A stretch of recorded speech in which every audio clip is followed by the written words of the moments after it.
This channel does not promote any violent, harmful, or illegal activities. All content provided by this channel is meant for an educational purpose only. এই মুহূর্তে একটা খবর আছে আপনাদেরকে জানিয়ে রাখি, ছাত্র সংঘর্ষে উত্তাল আজাদ হিন্দ কলেজ। এই মুহূর্তে ছবি দেখাচ্ছি আপনাদের। গভর্নিং বডির সভাপতির অপসারণের দাবি, দুর্নীতির অভিযোগে অপসারণের দাবি ছাত্রদের। সুব্রত আমাদের প্রতিনিধি আমাদের সঙ্গে রয়েছেন। সুব্রত, পরিস্থিতি এমন জায়গায় কেন পৌঁছলো যে সেখানে মারপিট চলছে, রীতিমতো হাতাহাতি? দেখো, একেবারেই তনিষ্ঠা, আমি তোমাকে জানিয়ে রাখছি যে সকাল থেকেই এই ডোমজুর আজাদ হিন্দ কলেজে গভর্নিং বডির যিনি সভাপতি তুফান ঘোষ, তার অপসারণের দাবিতে ছাত্রছাত্রীরা প্রিন্সিপালের ঘরের সামনে বিক্ষোভে বসেছিলেন এবং একাধিক পোস্টারে ছেয়ে গেছিল কলেজ, যেখানে তার বিরুদ্ধে দুর্নীতি এবং মহিলাদের বিরুদ্ধে অশ্লীল আচরণ এইসব বিষয় নিয়ে পোস্টার পড়েছিল। এবং তারপরে বেলা বাড়ার সাথে সাথেই কিন্তু উত্তেজনা ভেতরে ভেতরে বাড়তে থাকে এবং আজ দুপুরের পর কিন্তু হঠাৎই তৃণমূল ছাত্র পরিষদের দুই পক্ষের মধ্যে কিন্তু ব্যাপক গণ্ডগোল এবং পুলিশের সামনেই কিন্তু মারধরে জড়িয়ে পড়ে দুই পক্ষ। এবং এই ঘটনায় কিন্তু এক ছাত্রীর মাথা ফেটে যায় এবং ঘটনা সামাল দিতে হিমশিম খায় ডোমজুর থানার পুলিশ। এরপরেও কিন্তু ঘটনা এখনো পর্যন্ত প্রশমিত হয়নি, ফলে একটা চাপা উত্তেজনা এখনো রয়েছে। দুপক্ষকে দুদিকে সরিয়ে দিয়েছে পুলিশ, কিন্তু ঘটনাস্থলে কিন্তু উত্তেজনা এই মুহূর্তে রয়েছে। তন্নিষ্ঠা। সুব্রত, দুর্নীতির অভিযোগের কথা তুমি বলছিলে এবং দুর্নীতির অভিযোগ উঠছে, সেক্ষেত্রে কি ধরনের দুর্নীতি হয়েছে, কি বলছেন ছাত্ররা? দেখো, এক অংশের তৃণমূল ছাত্র পরিষদের ছাত্রছাত্রীরা যারা দাবি জানাচ্ছে যে জগৎবল্লভপুরের যিনি বিধায়ক, তার হাত ধরে এই গভর্নিং বডির সভাপতি হয়েছিলেন এই তৃণমূল নেতা তুফান ঘোষ। অর্থের বিনিময়ে তাকে সভাপতি করা হয়েছে। এছাড়াও একাধিক দাবি রয়েছে তাদের, যে তার বিরুদ্ধে টাকা নয় ছয়ের অভিযোগ রয়েছে, মহিলাদের সঙ্গে দুর্ব্যবহার করার অভিযোগ রয়েছে। ফলে তারা কোনোভাবেই এই তুফান ঘোষকে গভর্নিং বডির সভাপতি হিসেবে মেনে নিতে নারাজ। এই ঘটনাকেই কেন্দ্র করে কিন্তু এই দিন ডোমজুরের আজাদ হিন্দ কলেজ কিন্তু উত্তপ্ত হয়ে ওঠে এবং পুলিশের সামনেই ছাত্রছাত্রীরা দুপক্ষ মারপিটে জড়িয়ে পড়ে এবং মাথা ফাটে এক ছাত্রীর। বেশ সুব্রত, অবশ্যই তুমি নজর রাখো। আপাতত তোমাকে ধন্যবাদ। যে খবরে আমরা নজর রেখেছি, TV9 বাংলা এক্সক্লুসিভ ফুটেজ আসছে। দেখুন, সেখানে পরিস্থিতিটা এমন হলো যে এক ছাত্রীর মাথা ফাটলো। ভাবতে পারছেন, কলেজে ছাত্র সংঘর্ষে উত্তাল কলেজ। গভর্নিং বডির সভাপতি অপসারণের দাবি এবং দুর্নীতির অভিযোগে অপসারণের দাবি ছাত্রদের। টিএমসিপির দুই গোষ্ঠীর মধ্যে ব্যাপক সংঘর্ষ, দুপক্ষের মারপিটে মাথা ফাটলো ছাত্রী এবং যেমনটা আমাদের প্রতিনিধি জানাচ্ছিলেন যে বেশ কিছুজন জখমও হয়েছে।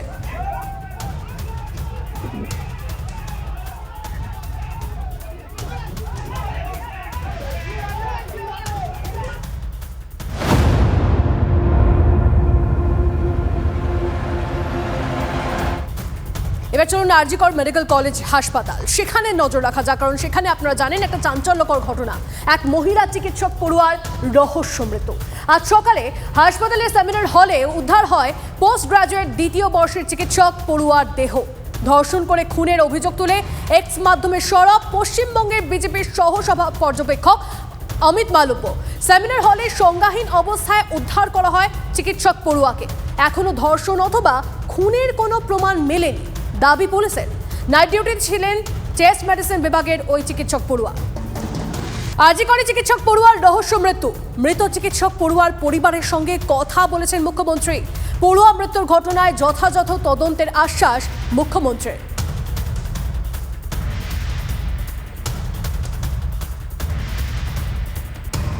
সুপ্রিয় আমাদের প্রতিনিধি আমাদের সঙ্গে রয়েছেন, সুপ্রিয়র সঙ্গে কথা বলবো। সুপ্রিয়, যে খবর আসছে, যে আপডেট এলো যে আরজিকরে চিকিৎসক পড়ুয়ার যে রহস্য মৃত্যু, তাতে মৃত চিকিৎসক পড়ুয়ার পরিবারের সঙ্গে কথাও বলেছেন মুখ্যমন্ত্রী মমতা বন্দ্যোপাধ্যায় এবং তদন্তের আশ্বাস দিয়েছেন। কিন্তু এখনো অবধি তদন্তের গতি প্রকৃতি কি, এখনো অবধি কি কি আপডেট উঠে আসছে?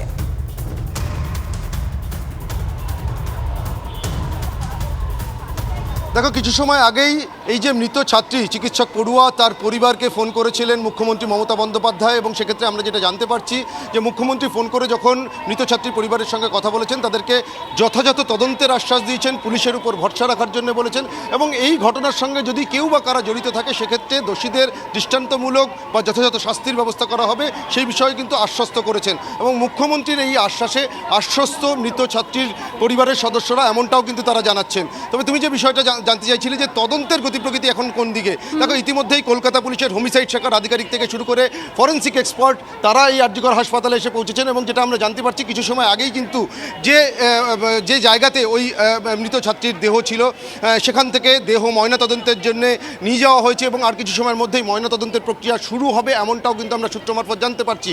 তবে প্রাথমিকভাবে হোমিসাইড শাখার আধিকারিক থেকে শুরু করে ফরেন্সিক এক্সপার্ট তারা যে সমস্ত তথ্য প্রমাণ পেয়েছেন তার উপরে ভিত্তি করে, এমনকি এই যে মৃত ছাত্রীর পরিবারের সদস্যরা, তার বাবা বাবা এবং মা তারা যেটা দাবি করছেন যে তাদের মেয়ের শরীরের একাধিক জায়গায় গালে গলায় মুখে একাধিক জায়গায় আঘাতের চিহ্ন রয়েছে, এমনকি তাকে বিবস্ত্র অবস্থায় পাওয়া গেছে বলেও তারা দাবি করছেন। এমনকি খুনের অভিযোগ তারা কিন্তু সামনে তুলে ধরছেন, যদিও এখনও পর্যন্ত পুলিশের তরফ থেকে কিন্তু এই যে খুন বা ধর্ষণের যে তথ্য বিভিন্ন জায়গা থেকে অভিযোগ হিসাবে সামনে উঠে আসছে তার কতটা সত্যতা রয়েছে সে বিষয়ে কিন্তু একদম সেদিকে তো আমাদের নজর থাকবে। সুপ্রিয়, তুমি নজর রাখো, পরবর্তীতে তোমার থেকে আপডেট দেবো। আপাতত তোমাকে ধন্যবাদ। টিভি9 বাংলা ওই ছাত্রীর বাবা মায়ের সঙ্গে কথা বলে, তারা কি জানিয়েছেন শুনুন। আমার মেয়েটাকে খুন করে ফেলেছে এরা, আমার মেয়েটাকে মেরে ফেলেছে। আমার একটা মাত্র মেয়ে, অনেক কষ্ট করে ডাক্তার করেছিলাম, লোকের সেবা করতে এসে নিজেই খুন হয়ে গেছে। আমার মেয়ে ওরকমই না, আমার মেয়েকে খুন করেছে। আমার মেয়ের মতো ভালো মেয়ে হয় না। একদম এখানে কাটা দাগ, অর্ধনগ্ন অবস্থায় পড়ে আছে, চশমাটা ভেঙে গেছে, গায়ে কোনো ইয়েই ছিল না, কাপড় ছিল না, কোনো সিসিটিভি ক্যামেরা নেই ভেতরে, সবকিছু একদম অগোছালো। আমার মেয়েটা তো চলে গেছে, ও তো আর রিটার্ন আসবে না। যদি একটা বিচার যদি পাই সেটাই আমাদের। মুখ্যমন্ত্রী ফোন করেছিলেন, হ্যাঁ বলেছেন যতটা পারি আমি চেষ্টা করবো অপরাধের।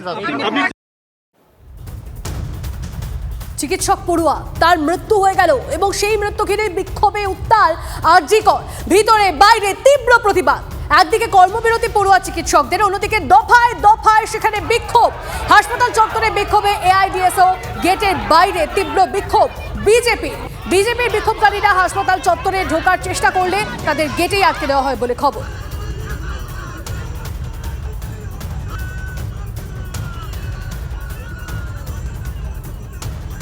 মার্ডার, যেটা আমরা মানে আমাদের কাছে খুবই সাসপিসিয়াস সারকামস্টান্সেস লেগেছে। জুডিশিয়াল ম্যাজিস্ট্রেট অ্যাপয়েন্ট করে এর ইনকোয়ারি স্টার্ট করতে। ডিপার্টমেন্টের মধ্যে সেমিনার রুম নাইট টাইমে সেখানে এটা হচ্ছে, সেটাই সাসপিসিয়াস। কারণ ডিপার্টমেন্টের মধ্যে অন ডিউটি অবস্থায় ডক্টরস রুম থাকে, কিন্তু সেমিনার রুমের মধ্যে এটা, সেটাই আমাদের সাসপিসিয়াস। এই যে enquiry committee, judicial magistrate enquiry committee, highest level of the state, chief minister CM এর সাথে কোলাবোরেট করে ইমিডিয়েটলি ফর্ম করে সেটা আমাদেরকে দেওয়া হোক। আর পরেই এরকম একটা কেস যেটা ঘটেছে তার জন্য আমরা সলিডারিটিতে আমরা আমাদের কর্মসূচি সেটা আমরা করব। যে ঘটনা ঘটেছে সেই ঘটনার প্রতিবাদে বিক্ষোভ হচ্ছে, দফায় দফায় বিক্ষোভ। অন্যদিকে বিজেপির তরফ থেকে সেখানে বিক্ষোভ করা হয়। শুনুন, দেখুন তারা কি বলছেন। এই মৃত্যু অত্যন্ত লজ্জার, ঘৃণ্য, এবং আমার কাছে যা ইনফরমেশন, পুলিশ এই সত্যকেও চেপে যাওয়ার চেষ্টা করছে। আমরা এই ঘটনার সিবিআই তদন্ত চাইছি, তা না হলে এই সরকারকে দিয়ে এই ঘটনার তদন্ত হতে পারে না। এতদিন হাসপাতালে রুগী খুন হতো, রুগীকে মারতো ওরা, এখন ডাক্তারও খুন হয়ে যাচ্ছে। এই হসপিটালের যিনি প্রিন্সিপাল, তিনি একটা দুর্নীতিগ্রস্ত সুপার, মুখ্যমন্ত্রীর অত্যন্ত ঘনিষ্ঠ। পুরো ঘটনা ওনার জন্যই আরজি করের আজকে এই অবস্থা। আরজি করে দফায় দফায় বিক্ষোভ আন্দোলন চলছে। এই যে রহস্য মৃত্যুর নেপথ্যে কি রয়েছে সমস্তটা নিয়ে প্রশ্ন উঠছে। আর এই যে পরিস্থিতি আপনাদেরকে দেখাচ্ছিলাম তার এখন কি ছবি জানবো। আমাদের প্রতিনিধি সৌরভ আমাদের সঙ্গে রয়েছেন সরাসরি। সৌরভ, আমরা দেখলাম দফায় দফায় বিক্ষোভ চলছে সেখানে, এখন সেখানকার কি ছবি দেখছো?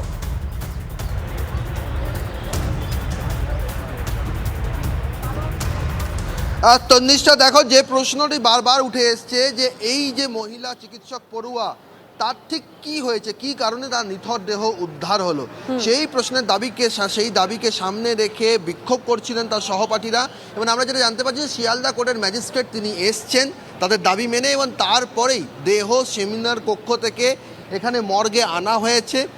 ময়নাতদন্তের প্রক্রিয়া এখনও শুরু হয়নি। ময়নাতদন্তের প্রক্রিয়া শুরু হবে মেডিকেল বোর্ড গঠনের পর। যে মেডিকেল বোর্ডের সদস্য সংখ্যা কী হবে তা নিয়ে এখনও পর্যন্ত কর্তৃপক্ষের সঙ্গে এই যে মহিলা চিকিৎসক পড়ুয়া যারা সহপাঠী রয়েছে তাদের একটা দর কষাকষি চলছে। তাদের বক্তব্য হচ্ছে সদস্য সংখ্যা 3 জন হবে কি 5 জন হবে সেটা এখনও চূড়ান্ত হয়নি। মেডিকেল বোর্ড গঠন করে সেখানে যে সই সাবুত হবে, তারপর যে নথি তৈরি হবে, তারপরেই ময়নাতদন্তের প্রক্রিয়া শুরু হবে। কিন্তু ইন দ্য মিন টাইম কী ঘটলো হাসপাতাল চত্বরের ভেতরে? বিক্ষোভ তুমি যেমনটা বললে, কিন্তু হাসপাতালের ভেতরে, বিল্ডিংয়ের ভেতরে সেখানে দীর্ঘক্ষণ তার সহপাঠীরা দেহটি আটকে রেখেছিলেন। তাদের দাবি ছিল শিয়ালদা কোর্টের ম্যাজিস্ট্রেট এলে তিনি এসছেন, এবং তারই মধ্যে কয়েকজন ডেমনস্ট্রেটর রয়েছেন ফরেন্সিক ডিপার্টমেন্টে, তারা কিন্তু দেহটি দেখে এসছেন। মূলত আমরা যেটা জানতে পারছি আরজিকর সূত্রে 2 জন, একজন ডেমনস্ট্রেটর এবং আরও একজন চিকিৎসক ছিলেন, তারা দেহটি নিরীক্ষণ করেছেন। এবং তারপর কিন্তু তাদেরও প্রাথমিকভাবে মনে সৌরভ, তুমি হয়েছে আমাদের সঙ্গে থাকো। পড়ুয়ারা রয়েছে তারা কিন্তু মোমবাতি মিছিল করছে একেবারে আরজিকর হসপিটালের সামনের যে রাস্তা, সেই রাস্তায় বহু ছাত্রছাত্রীরা তারা কিন্তু এই মোমবাতি মিছিলে অংশগ্রহণ করেছে। মূলত যারা এই ঘটনা ঘটিয়েছে অর্থাৎ দোষীদের শাস্তির দাবিতেই কিন্তু এই মিছিল চলছে এবং কিছুক্ষণ আগে কিন্তু দফায় দফায় আরজিকর হসপিটালের একেবারে মেন গেটের সামনে বিক্ষোভ দেখায় বিভিন্ন সংগঠন এবং ছাত্রছাত্রীরা সবাই এই মুহূর্তে কিন্তু মোমবাতি মিছিল করছে। আমি সরাসরি একবার কথা বলে নেওয়ার চেষ্টা করব। আমরা এই ঘটনার উপযুক্ত তদন্ত চাই এবং কর্তব্যরত অবস্থায় এরকম একটা ঘটনা, এরপর আমরা যখন ডিউটিতে যাব তখন আমাদের নিরাপত্তার একটা প্রশ্ন উঠে যাচ্ছে। তাই আমরা এই মর্মান্তিক ঘটনার, এই নৃশংস ঘটনার একটা উপযুক্ত তদন্তের দাবি জানাচ্ছি। দোষী এখনো সাব্যস্ত হয়নি, তাই আমরা যাতে নিরপেক্ষ উপযুক্ত তদন্ত হয় সেই দাবি জানাবো। কাউকে যেন মানে এই ঘটনা যেন ধামাচাপা দেওয়ার চেষ্টা না করা হয়, এরকম একটা ঘটনা। আর আরজিকরের মতো এত বড় একটা হসপিটালে কলকাতার বুকে এই ঘটনা আশা করা যায় না। আমরা তদন্ত চাই না, আমরা অবশ্যই এটা তদন্ত চাই, নিরপেক্ষভাবে বিচার হোক, এটাই আমরা চাই।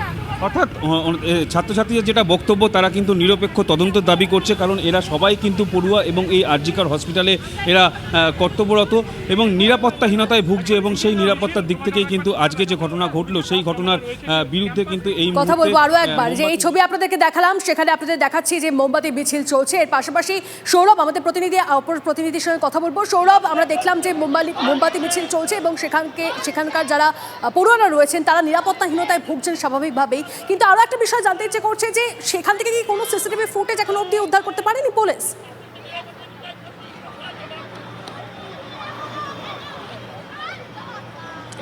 দেখো, সিসি ক্যামেরার ফুটেজ উদ্ধার করা যায়নি, কারণ সেমিনার কক্ষে সেখানে কোনো সিসি ক্যামেরা ছিল না, ফলে সেখান থেকে কোনো রকম সেই ধরনের কোনো ফুটেজ কিন্তু উদ্ধার হয়নি। কিন্তু যদি তুমি ছবিগুলো দেখো যে একদিকে মোমবাতি মিছিল হচ্ছে, একদিকে পিজিটিরা যারা রয়েছেন, সহপাঠীরা রয়েছেন, তারা এখানে সকলে জড়ো হয়েছেন।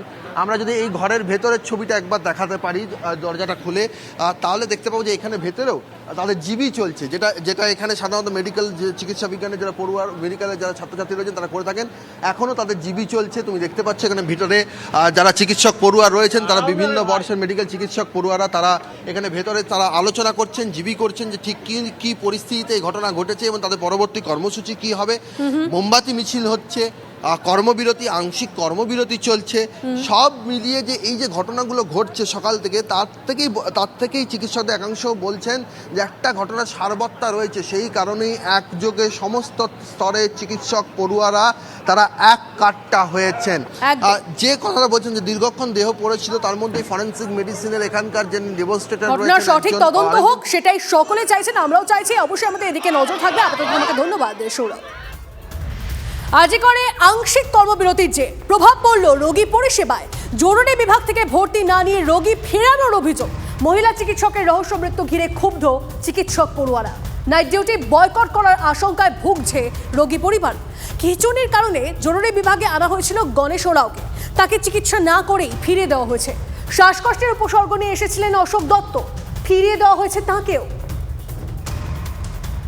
দ্বিতীয় বর্ষের পিজিটি রহস্যজনকভাবে ছাত্র মৃত্যুর ঘটনায় কর্মবিরতির ডাক দিয়েছেন পিজিটিরা, আর তারই জেরে রোগী পরিষেবা ব্যাহত হচ্ছে। আপনার পেশেন্টের কি নাম? আমি অ্যাম্বুলেন্সে যাচ্ছি। কি নাম আপনার পেশেন্টের? পেশেন্টের নাম হচ্ছে গণেশ ওরাও। কি হয়েছে? মানে স্ট্রোক হয়েছিল আগে, তো আবার খিচুনি উঠছিল, তাই ডাক্তার দেখাতে এসেছিলাম। এখন ডাক্তাররা বলছে কোনো চিকিৎসা করা যাবে না। কোনো চিকিৎসা হবে না বলছে? হ্যাঁ। কেন সেইটা আমি তো জানি না ঠিক এখানে কি বলেছে। বলছে এখানে ডাক্তার বলে মারা হয়েছে, চিকিৎসা হবে না, কোনো চিকিৎসা হবে না বললো। কারা বললো? না, ওখানকার ভেতরে ডাক্তাররা বলে দিল, যারা জুনিয়র ডাক্তার তারা বললো পেশেন্ট নিয়ে চলে যান, হয় কোনো নার্সিংহোমে ভর্তি করুন, নাহলে অন্য বড় হসপিটাল নিয়ে চলে যান, আরজিকর মেডিকেল নেন, এখানে কোনো ট্রিটমেন্ট হবে না। এই তো জানিয়ে দিল, বলে দিল তো আমাদের। তো ডাক্তার মৃত্যুর সঙ্গে আপনাদের কি সম্পর্ক? ভগবান জানে, সেটা এখন ডাক্তাররাই বুঝবে। কোনো রকম কোনো কিছু করছে না, তা কী করবো আমরা? পেশেন্ট নিয়ে বসে থাকবো এখানে? আমাদের তো পেশেন্ট বাঁচাতে হবে, আপনাদের যেটা কিছু একটা করতে হবে তো আমাদের। কি হয়েছে ওনার এই দাঁত খিচুনি দিয়ে এরকম হয়, হাই প্রেশার ওনার, খিচুনি দিয়ে 3বার 4বার, তারপর হয়নি, খালি একটা ইঞ্জেকশন দিয়ে ছেড়ে দিল। খিচুনি হয়েছে? হ্যাঁ। রক্তচাপ আছে? হ্যাঁ, হাই প্রেশার। হ্যাঁ বললাম তো, বললো যে এখানে মার্ডার করা হয়েছে, তো দেখা হবে না আজকে। জুনিয়র চিকিৎসকরা বললেন? হ্যাঁ, ওখানকার চিকিৎসা গণেশ ওরাওয়ের পর অসিত দত্ত অশোকনগরের বাসিন্দা, শ্বাসকষ্টের রোগী, দেখাতে এসেছিলেন আরজিকর মেডিকেল কলেজ হাসপাতালে সুদূর অশোকনগর থেকে, কিন্তু ছাত্রী মৃত্যুর ঘটনায় তাকেও ফিরিয়ে দেওয়া হচ্ছে। বাবার তো খুবই অসুস্থ। অবশ্যই অসুস্থ। কি বললো, ইমার্জেন্সি নিয়ে গেলেন, কি বললো আমাদের এখানে এখন ভর্তির কোনো, আমাদের একটা সমস্যা হয়েছে, ডাক্তারদের সঙ্গে সমস্যা হয়েছে, সেই সমস্যার জন্য আমাদের এখন ভর্তি করবো না। কোথায় যাবেন এই অবস্থায় বাবাকে নিয়ে? এখন এনআরএসে যাব, নাহলে আমাদের সেই পয়সা তো নেই যে আমরা নার্সিংহোমে ভর্তি করব। আপাতত এখন এনআরএস যদি না নেয় তাহলে আমাদের এসএসকেএমে যেতে হবে। এইভাবে ঘুরবেন অশোকনগর? কি করব, তাছাড়া তো আর আমরা তো সাধারণ মানুষ, কি করব। রোগীর পরিজনেরা বলছেন যে তারা কি দোষ করলেন, তারা তো আর ছাত্রী মৃত্যুর ঘটনায় জড়িত নয়, তাহলে তারা কেন পরিষেবা থেকে বঞ্চিত হবেন? কিন্তু এই মুহূর্তে চিকিৎসকেরা কর্মবিরতি ঘোষণা করেছেন, পিজিটিরা কর্মবিরতি ঘোষণা করেছেন, আর তার জেরেই আরজিকর মেডিকেল কলেজ হাসপাতালে একের পর এক রোগী প্রত্যাখ্যানের ছবি উঠে আসছে। ক্যামেরায় মাখন পাত্রের সঙ্গে সৌরভ দত্ত, TV9 বাংলা, কলকাতা। মহিলা ডাক্তারি পড়ুয়ার দেহ উদ্ধারে পরতে পরতে রহস্য।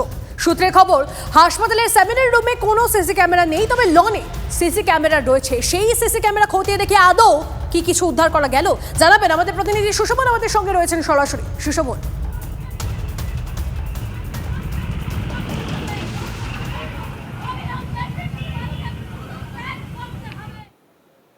যে ঘটনাস্থল সেটা পুরোপুরি দেখার জন্য এবং কি ঘটনা ঘটেছে সেটা জানার জন্য, তার সঙ্গে কিন্তু যারা ফরেন্সিক তারাও আসে এবং তার সঙ্গে সাইবার থানার যারা আধিকারিকরা তারাও আসেন। তার কারণ যে পড়ুয়া, সেই পড়ুয়ার কাছ থেকে যে সমস্ত ইলেকট্রনিক এভিডেন্স উদ্ধার হচ্ছে সেগুলো দেখার জন্য।